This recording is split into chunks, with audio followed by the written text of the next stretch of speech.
This chapter begins with quiet morning that suddenly turns tense. A farmer finds an unexpected notice nailed to his gate, a warning from the HOA.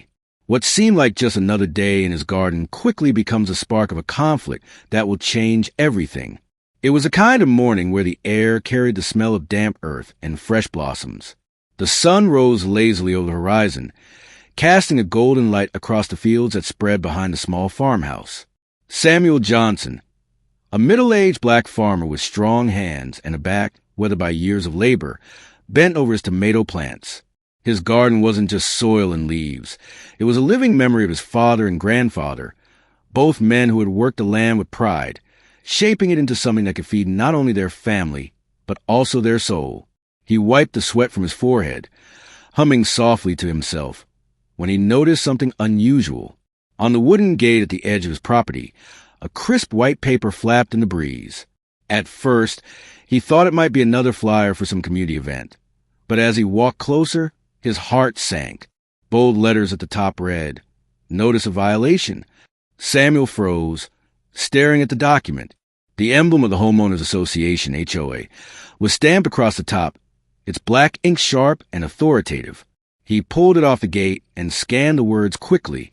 According to the notice, his garden, a place that had taken years of love and labor, was in violation of HOA guidelines. The reasons were vague, accusing him of disrupting the aesthetic harmony of the neighborhood and failing to comply with community standards. His hands clenched as he read the last line. Failure to address this violation will result in fines, followed by further action if unresolved. Samuel let out a slow, heavy breath. This was no simple warning. It was a threat. Across the street, he caught sight of two neighbors walking their dogs. They glanced at him, then at the paper in his hand, and whispered something to each other before quickly looking away. Samuel could feel their judgment, their silent approval of the HOA's decision.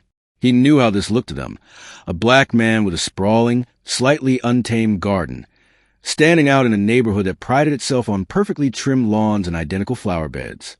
He shook his head, folding the notice carefully and tucking it into his pocket.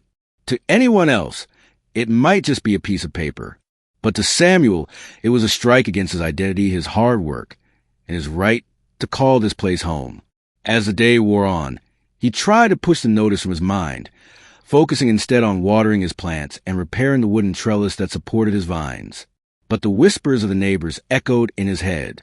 Later that afternoon, when he went to the local grocery store, he caught sight of Mrs. Palmer, one of the HOA board members.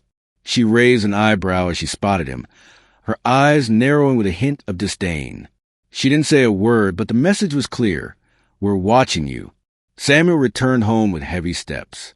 For the first time since he had moved into this neighborhood, he felt like an outsider. The houses around him, with their manicured lawns and pristine white fences, seemed less like community and more like walls closing in. That night, he sat at the kitchen table, the violation notice spread out before him. His wife, Angela, leaned over his shoulder, reading silently. "This is ridiculous," she finally said, her voice tight with frustration. "Your garden is beautiful. Everyone who's ever visited has said so." Samuel rubbed his temples. "It doesn't matter what people say. The HOA thinks otherwise, and they've got the power to fine us. If I ignore this," he tapped the paper, "they'll just come back harder." Angela frowned, crossing her arms. "But why target you? There are other houses with worse yards than ours." He didn't answer right away, but the thought weighed on him heavily. He knew why. He'd always known why.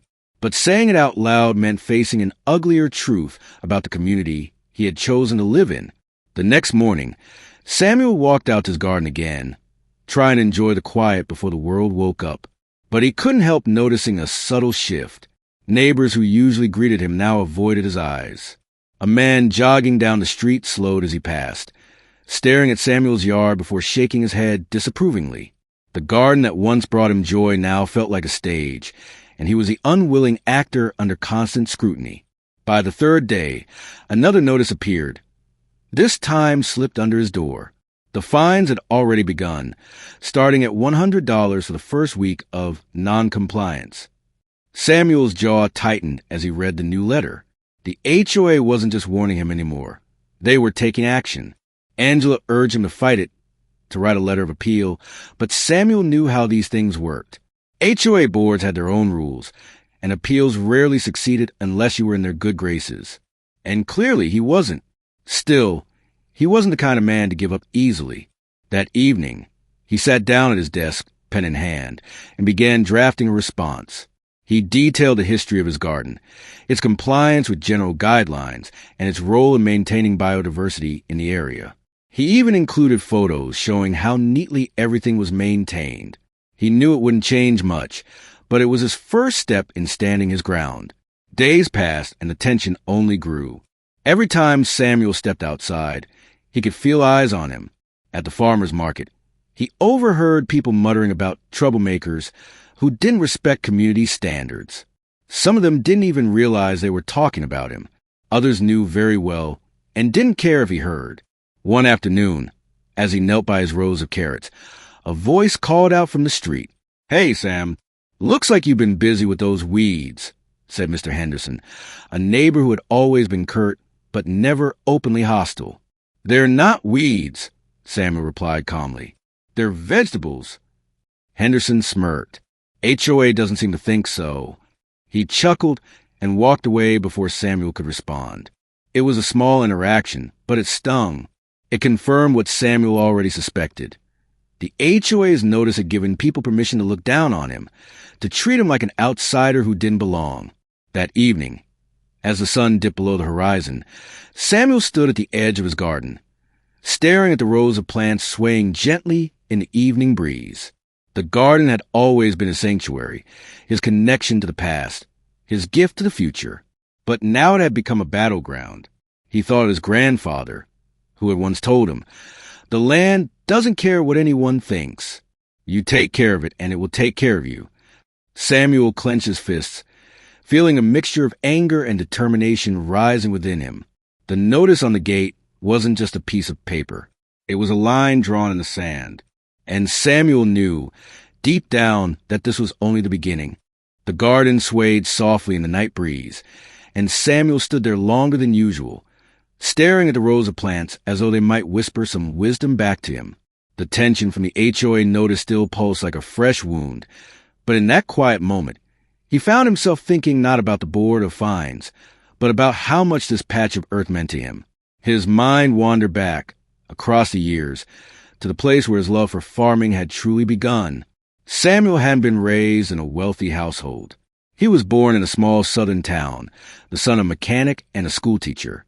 His father, Thomas Johnson, worked long hours at the garage, fixing engines with hands that always seemed caked in grease. His mother, Marlene, balanced grading papers with raising 3 children. Life wasn't easy, but it was grounded in discipline and resilience. And in the middle of their modest home was a small backyard garden that changed everything. The garden belonged to his grandfather, Elijah Johnson, a man whose very presence commanded respect. Elijah had lived through segregation, through years when opportunities for black men in farming were slim and riddled with systemic roadblocks. But he had always found a way to keep the soil under his nails and the crops thriving under his care. As a boy, Samuel would follow Elijah into that backyard every summer morning. While other kids chased baseballs or played video games, Samuel crouched in the dirt, learning how to plant seeds with care. He watched Elijah's hands, gnarled with age, darkened by sun, but steady and precise, as they pressed seeds into the soil, covered them, and watered them with measured patience. Elbow grease will get you far, but patience will keep you there, Elijah used to say, tipping his straw hat back and squinting at the horizon. Land will test you, boy.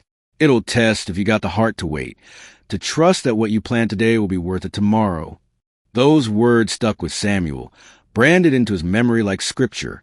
As he grew older, Samuel began to realize that the garden wasn't just about food. It was about identity. His grandfather often spoke about how black farmers had been stripped of their land throughout history, cheated through contracts, manipulated by lending systems, or forced to sell under pressure. Farming, to Elijah, was more than survival. It was resistance. Every row of collard greens and every stalk of corn was a declaration. We are still here. We still belong to this land. Elijah had his own struggles with the county's rules and regulations. There had been times when inspectors showed up unannounced, citing minor violations that seemed to target him unfairly. Samuel had been too young to fully understand, but he remembered the look in his grandfather's eyes, anger tempered by a stubborn pride that refused to bow down. And yet, no matter the pressure, Elijah never abandoned his garden. When people mocked him for wasting his time on just a backyard patch, he'd reply with a smile, "This little patch has carried us through winters, fed us when work was scarce, taught us discipline when the world gave us none. Don't you dare call it small." By the time Samuel was a teenager, he had absorbed every lesson Elijah had offered. He knew the smell of good soil, the signs of overwatering, the delicate balance between sunlight and shade. More importantly, he knew that tending a garden wasn't just an act of cultivation. It was an act of faith. When Elijah passed away, Samuel inherited his tools, a worn-out hoe, a rusted watering can, and a set of gloves that seemed permanently stained with earth. They weren't worth much in money, but to Samuel, they were priceless treasures. On the day of his funeral, Samuel promised himself that no matter where life took him, he would always keep a garden, not just as a hobby, but as a continuation of the legacy handed down to him. Years later, when Samuel married Angela and moved to the suburban neighborhood where they now lived, the very first thing he did was clear a section of the backyard for planting. He worked that soil with the same determination Elijah once had, even when his new neighbors raised their eyebrows. At first, he kept it small, just a few tomatoes, peppers, and collards. But over time, it grew. Soon, his yard was alive with rows of vegetables, fruit-bearing bushes, and bursts of color from flowers that attracted bees and butterflies. For Samuel, it wasn't just about the food. It was about creating a space that honored his roots and offered peace in a world that often felt loud and hostile. Angela loved the garden, too. She would often stand at the kitchen window, smiling as she watched her husband bend over plants, humming old gospel tunes. She knew what it meant to him, that every seed was a conversation with his past, every sprout a testimony of resilience. Their children, when they were little, had learned the same way Samuel had. Hands in the dirt, laughter in the air, learning that patience and care bore fruit both in the soil and in life. So when the HOA slapped that notice on his gate, it wasn't just about a garden violation. It was about everything Samuel had carried from his grandfather's hands to his own.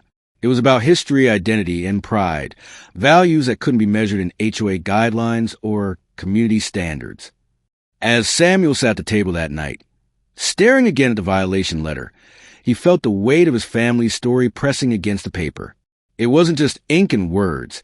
It was a reminder of every battleman like Elijah had fought just to hold on to land, to plant freely, to exist with dignity. Angela placed a hand on his shoulder. "I know this is more than just plants," she said softly. "It's about who you are." He nodded, swallowing hard. "This garden isn't just mine, Angie. It's my grandfather's. It's my father's. It's everything they taught me. If I give this up, I'm not just losing plants. I'm losing them." The next morning, Samuel walked outside with new resolve. He moved slowly down each row, touching the leaves with gentle care, as if to reassure them and himself that he wasn't going to back down. The soil beneath his boots reminded him of every summer morning spent with Elijah, every lesson whispered in the rustle of cornfields. The neighbors might see weeds. The HOA might see a violation. But Samuel saw resilience. He saw roots that stretched back generations. He saw a legacy worth fighting for. And in that quiet dawn, with the sun breaking through the clouds, Samuel made a silent promise. He would not let anyone, HOA or otherwise, take this from him. The promise Samuel made to himself that quiet morning gave him strength, but didn't shield him from the eyes of others. In the days that followed, it seemed as though every trip to his garden, every walk to his mailbox, every moment spent outside was under a magnifying glass. The community that once seemed indifferent now felt watchful, judgmental, and unwelcoming. At first, it was subtle. Neighbors who usually waved from across the street suddenly kept their hands by their sides. Conversations that once drifted casually across lawns fell quiet when Samuel appeared. Even children, who often played near his fence, seemed to be pulled away by cautious parents. The shift wasn't loud, but it was unmistakable. One morning, while trimming his bean plants, Samuel overheard two women talking just beyond his hedge. Their voices carried softly, but not soft enough to escape his ear. "I heard the HOA had to step in," one of them said. "About time," replied the other. "That garden's an eyesore. This is a community, not some farm." Samuel froze, clippers in hand. He knew their words weren't meant for him directly, but hearing them so casually spoken stung worse than a shouted insult. He bent back to his work, jaw tight, pretending not to hear.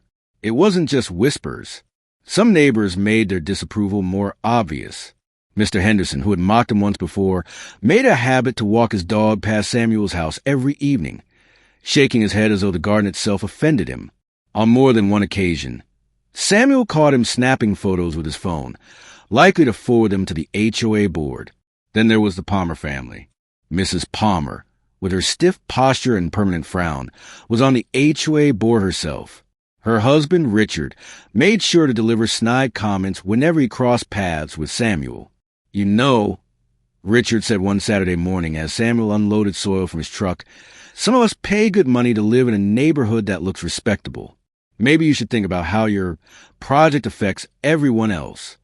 Samuel kept his eyes on the soil bags, refusing to be baited. "It's a garden, Richard. Nothing more, nothing less." Richard smirked, adjusting his golf cap. "Call it what you want. Doesn't mean it belongs here."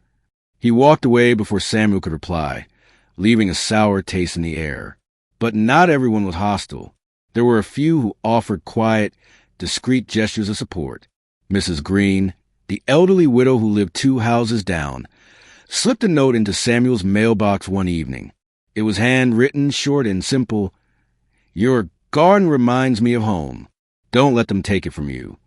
Another day, a young couple who had recently moved into the neighborhood stopped by while Samuel was watering his plants. They didn't linger long, afraid of being seen by others, but the husband leaned in and whispered, "We think what they're doing is wrong. Just wanted you to know we're on your side." Samuel appreciated these gestures, but their secrecy only highlighted the larger truth. Most people either sided with the HOA or were too afraid to speak up. Silence, in its own way, was just as isolating. The gossip spread quickly. At the grocery store, Samuel noticed 2 men from the community staring at him before one muttered, "That's the guy with the farm." Another time, at the local coffee shop, he overheard someone say, "If he wanted to live like that, he should have stayed out in the country." Angela noticed the change too. One evening, as they ate dinner, she sighed heavily. "It feels like everyone's turned their backs on us," she said. "Even people who used to be friendly." Samuel nodded slowly. "The HOA knows what they're doing. They put pressure on me, but they want the whole neighborhood to enforce it. Makes it easier for them if everyone else sees me as the problem." Angela frowned. "But you're not the problem." "Doesn't matter," Samuel said quietly. "Perception's stronger than truth sometimes." The weight of that perception pressed on him every day. What hurt the most wasn't the fines or even the notices. It was a feeling of being unwelcome in a place he had worked so hard to call home. He remembered the excitement he and Angela had felt when they first bought the house, imagining their kids playing the yard, imagining years of peace and stability. Now, instead of peace, there was tension at every corner. One particularly warm afternoon, Samuel decided to take a break from his work. He sat on the porch with a glass of iced tea, hoping for a moment of quiet. But even then, he couldn't escape the whispers. 2 teenagers walked by, laughing among themselves. One pointed toward his garden and said loudly enough to hear, "Guess we live in a jungle now." The boys burst into laughter as they kept walking. Samuel clenched his teeth but remained seated, gripping his glass so hard he nearly cracked it. Despite the hostility, Samuel refused to let the garden suffer. If anything, the negativity fueled him to work harder. He woke earlier, tended more carefully, and made sure every row was healthy and thriving. If they were going to call it an eyesore, he would make it the most vibrant, flourishing eyesore they had ever seen. Yet the more beautiful his garden became, the more it seemed to bother the board. Each week, Another notice arrived. The language grew harsher, the fine steeper. The letters accused him of failing to comply, of ignoring repeated warnings, of disrupting community aesthetics. Samuel began keeping a binder with every notice, every response letter he wrote, and every photo of his garden neatly cataloged. If this turned into a larger fight, he wanted evidence on his side. But still, the isolation gnawed at him. One night, after putting the kids to bed, he sat on the porch with Angela. The cicadas buzzed in the background as he finally admitted what had been weighing on him. "I feel like I'm being erased," he said softly. "Like no matter what I do, they'll find a reason to say I don't belong here." Angela reached over, squeezing his hand. "You belong here as much as anyone. Don't let them make you forget that." The days stretched into weeks, and the whispers didn't fade. They grew louder, bolder, as if the neighborhood had been given permission to treat him as less.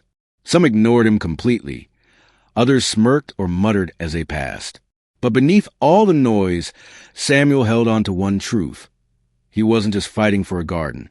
He was fighting for dignity, for his right to exist without bending under the weight of prejudice disguised as rules. And as the HOA tightened its grip, as the neighborhood turned colder, Samuel's resolve only grew stronger. The whispers might isolate him, but they also reminded him of what his grandfather had endured, and why quitting was never an option. The days turned into weeks, and while the whispers in the neighborhood hadn't died down, something far more tangible arrived. Another letter from the HOA. This one wasn't a warning. It was a bill, a fine of $200 for unauthorized landscaping. The farmer held the letter in his hands, staring at the words, his jaw tightening. Unauthorized? His garden was his land, his soil, his sweat, and yet they had the authority to label it as if it were contraband. He placed the letter on his kitchen table and sat down heavily, trying to process what this meant. He knew from the beginning that the notice on the gate was the first spark, but he had hoped maybe it was just intimidation, a scare tactic. Now, seeing the fine written in black ink, it became real. They weren't warning him anymore. They were trying to take his pride and turn it into a crime. He thought about ignoring it, but the bottom of the letter made it clear. Failure to pay would result in additional penalties and possible legal action. That line sat like a weight on his chest. The farmer walked back outside, standing in front of his garden. The tomatoes were ripening, their red skin glowing in the sun. The corn stalks were standing tall, proud like soldiers. Everything about the garden spoke of effort, patience, and love.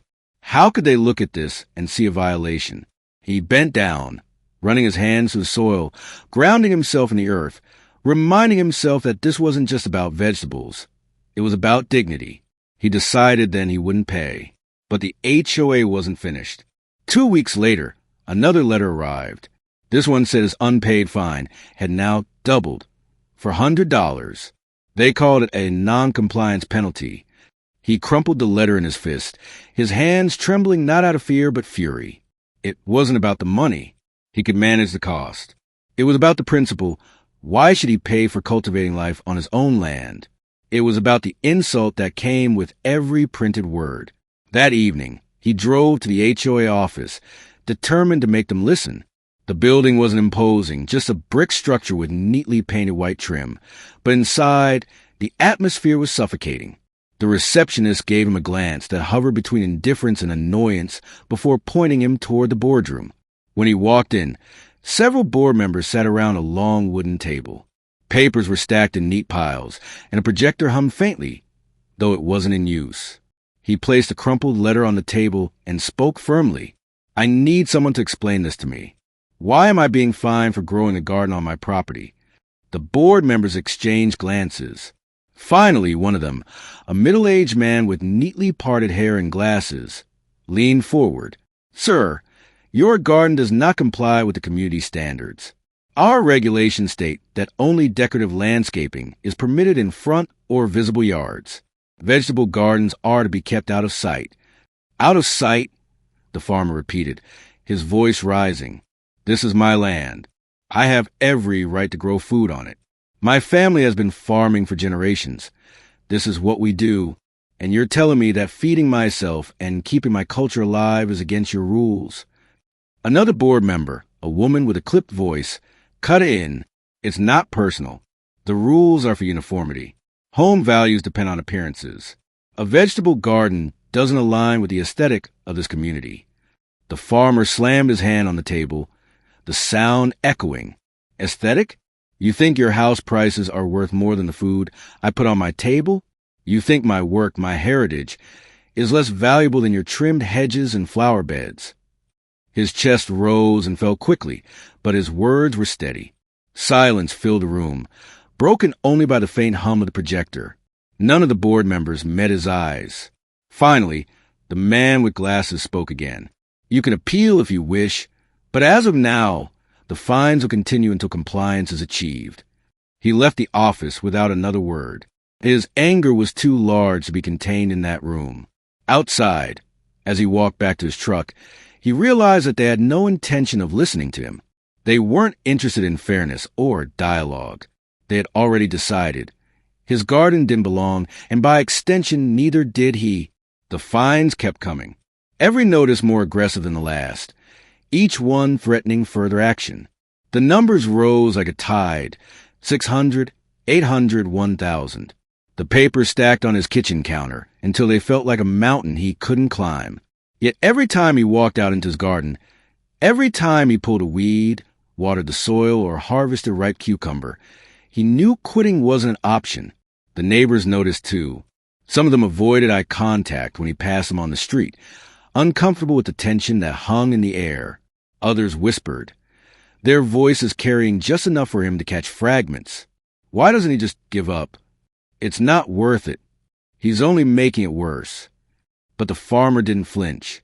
Giving up would mean admitting they were right, that his garden, his heritage, was somehow shameful. At night, though, doubt crept in. He would sit at his kitchen table, staring at the pile of notices, wondering how far the HOA was willing to push. Would they really take him to court? Could they put a lien on his property? The thought of losing his home was unbearable. This land was more than an address. It was the ground his dreams were built on. But the thought of bowing down to injustice was worse. One evening, he remembered his grandfather's words, spoken years ago under a fading sun in the middle of the field. The land doesn't belong to them, son. It belongs to those who care for it. You respect the earth, and it will respect you back. Never let anyone tell you that your work has no value. Those words steadied him like roots gripping the soil. The fines escalated, but so did his resolve. Each new letter became fuel for his determination. The more they tried to pressure him, the more he understood that this wasn't just a fight over a garden. It was a fight over his right to exist authentically in a place that wanted to erase him. The HOA might have their rules, their meetings, and their papers, but he had history, pride, and something they could never buy, resilience. The stage was being set, and though he didn't yet know how the battle would end, he knew one thing for certain. He wasn't backing down. The notice had escalated. The fines had doubled, and still the farmer stood firm. By the time the official HOA board meeting was scheduled, word had spread across the neighborhood that this was no longer about a simple garden. It was about power, control, and the way one man's pride and his heritage clashed with a board determined to keep its rules above all else. On that evening, the community hall buzzed with murmurs as residents filed into stiff wooden chairs, some whispering anticipation, others rolling their eyes as if another spectacle was about to unfold. The farmer walked in quietly, shoulders straight, calm but steady, like a man who had already faced storms far greater than any committee's judgment. The room smelled faintly of disinfectant, paper, and the nervous energy of confrontation. At the front, behind a long folding table draped in cheap fabric, sat the HOA officials. Their expressions ranged from smug confidence to thinly veiled disdain. At the center was the board president, a man with graying hair slicked back, eyes narrow with the kind of authority that thrived on being unchallenged. Beside him, a secretary shuffled papers, making sure the agenda was set to present the fines as justified. Several other board members leaned back in their chairs, glancing occasionally at the farmer, as though he were a disruptive guest rather than a homeowner with rights. When the meeting officially began, the board president tapped his gavel lightly against the table. "We'll begin tonight's meeting with the matter concerning Lot 27, he announced, deliberately avoiding using the farmer's name. There have been repeated violations of community standards, and the board has voted to proceed with escalating fines unless compliance is met immediately. The farmer stood slowly, adjusting his jacket as his eyes swept the room. Neighbors shifted uncomfortably. Some avoided his gaze. Others looked on with thin smiles, almost eager to see how badly this would end for him. He cleared his throat, his voice calm but resonant. "First off, my name isn't Lot 27, he said evenly. It's John Harris. And I didn't come here to be spoken of like a case file. I came here to remind this board that what you're calling a violation is my family's livelihood, my culture, and my right as a property owner." A small ripple of murmurs passed through the audience. The board president's smirk tightened. "Mr. Harris, this is not about culture. It's about rules. Rules that everyone agreed to when they purchased their home." John leaned forward slightly, his tone steady. "Rules should be applied equally. But I've seen lawns turned into rock gardens, porches painted in colors not on the approved list, sheds built taller than the code allows. Yet none of those families received letters. None of those families got threats of fines. Somehow, my garden, my tomatoes, my collard greens, my corn is the only offense serious enough to drag into these meetings. Do you think I don't notice a difference?" The silence that followed was heavy, punctuated only by a few shifting chairs. One of the board members, a younger woman with a stack of files in front of her, cleared her throat but said nothing. The president leaned forward, irritation etched into his face. "This is not about you being singled out. This is about aesthetics. Your garden is unsightly compared to the uniform lawns of this community. It lowers property values." John shook his head, the faintest trace of a smile touching his lips. "Unsightly? You call fresh food unsightly?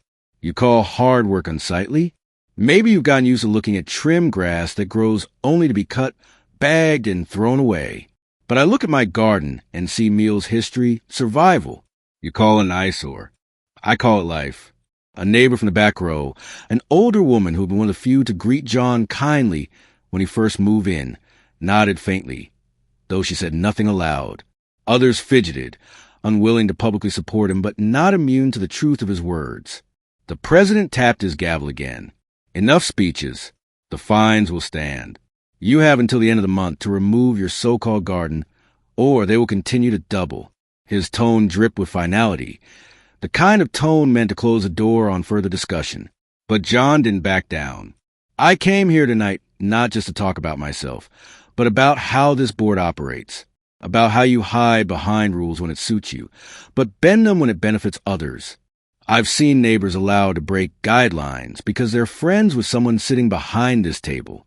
I've seen leniency when the homeowner looks like you, yet when it's me, suddenly there's no flexibility, no understanding, just fines, threats, and meetings designed to embarrass me." The air crackled with discomfort. A few gasps broke from the crowd, and one man muttered, "He's got a point," before his wife shushed him sharply. The secretary scribbled something quickly, refusing to look up. The president's face flushed red, his patience thinning. "If you're implying this board acts with bias, you're out of line." John's voice remained steady, almost too calm. "Out of line? I've been in line my whole life, following rules, working hard, pay my dues. But every time I get ahead, every time I try to build something with pride, there's always someone telling me it's not good enough, not pretty enough, not acceptable. You can call it rules. I call it what it is, prejudice dressed up in paperwork." Gasps again. The words hung in the air, undeniable, dangerous. For a brief second, silence swallowed the hall. The younger board member shifted in her chair, finally speaking up, though her voice was measured. "Maybe we should at least review the specific clauses, and—" The president cut her off, slamming the gavel harder this time. "This discussion is closed. The fines remain, and if Mr. Harris continues to resist, we will pursue legal remedies." John exhaled slowly, the calm never leaving his posture. He had known this would be their reaction. He had known they wouldn't bend.